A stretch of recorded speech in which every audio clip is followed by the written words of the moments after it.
Hello guys, welcome back to my lessons. So today we're going to talk about the topic of human reproduction, but this is the part 2 of the first video.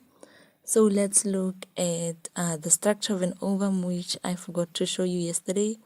So this is the structure of an ovum after the process of oogenesis, and then it is a circle like this. In the middle we have the nucleus. At B we have the cytoplasm. At A we have what we call jelly layer.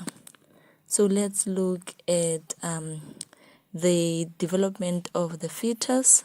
That's what we're going to talk about today. So let's look at this picture there. We have ovulation there. As you can see that in the ovaries a mature Graafian follicle bursts, and it releases an egg cell through the process of ovulation. After the egg leaves the Graafian follicle, it enters the fallopian tube, which is the site of fertilization. So we have the sperm there in the fallopian tube, and then fertilization takes place high up in the fallopian tube. The egg cell containing 23 chromosomes and sperm containing 23 chromosomes as well, they fuse together to form a zygote which contains 46 chromosomes. So the zygote is going to divide through the process of meiosis. We're still in the fallopian tube, to form a solid ball of cells called morula. So if they ask you in the question paper what is a solid ball of cells, that is morula, and then morula will divide again through the process of mitosis to form blastocyst or blastula. Blastula is a hollow ball of cells. So if in the question paper they ask you a hollow ball of cells, that is blastocyst or blastula. And finally the embryo moves down the fallopian tube. And then after blastocyst, it turns into an embryo, and then it moves down the fallopian tube. It takes about 5 to 7 days for the embryo to reach the uterus.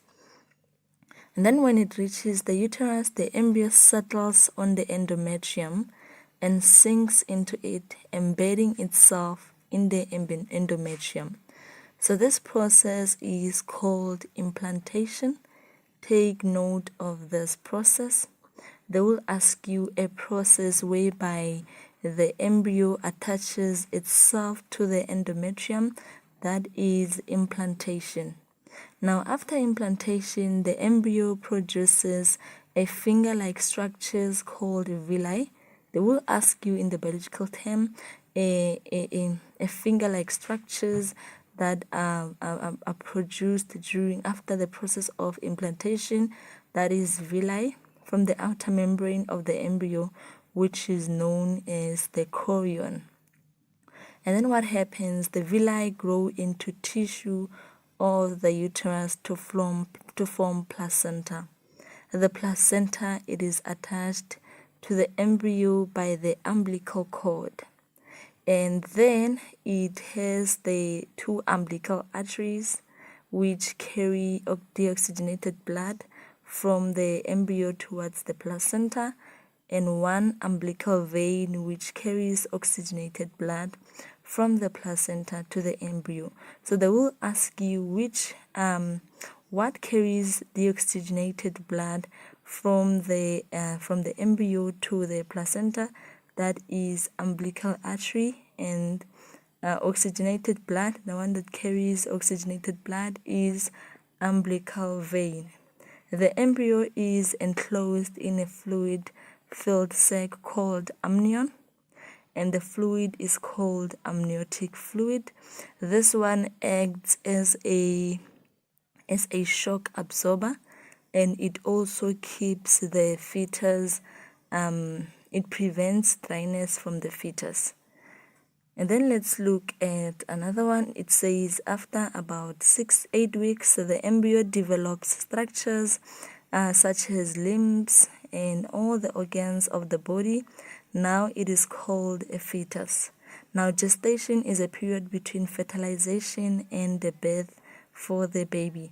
So they will ask you a process, this process of gestation, they will ask you a process whereby the embryo develops, or a process between fertilization and the birth, that is gestation period.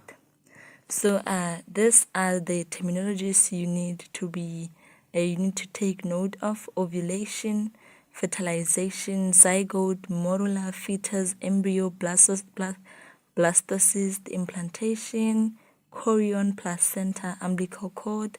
We have umbilical vein and umbilical artery, amnion and amnion fluid. So lastly, let's look at all the biological terms in human reproduction. We did seminal vesicle, we talked about it.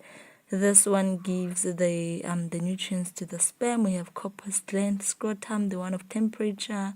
We have prostate gland, we have sperm duct, urethra, which carries urine and semen outside the body, epididymis, where sperm mature and it is stored, the testes, where spermatogenesis takes place. We have the penis, which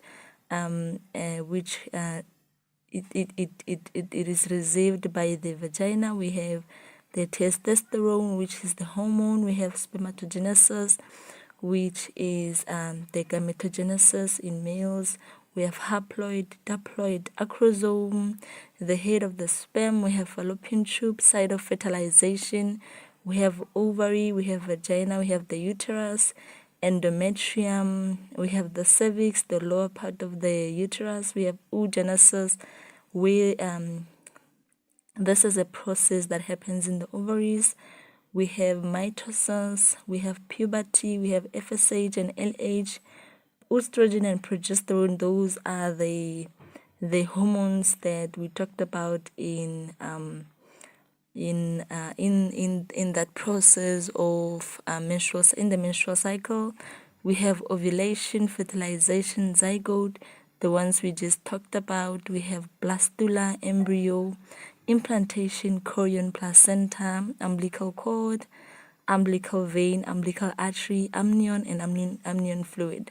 So we talked about all these biological terms in this process, in this topic of human reproduction, and you need to take note of these biological terms.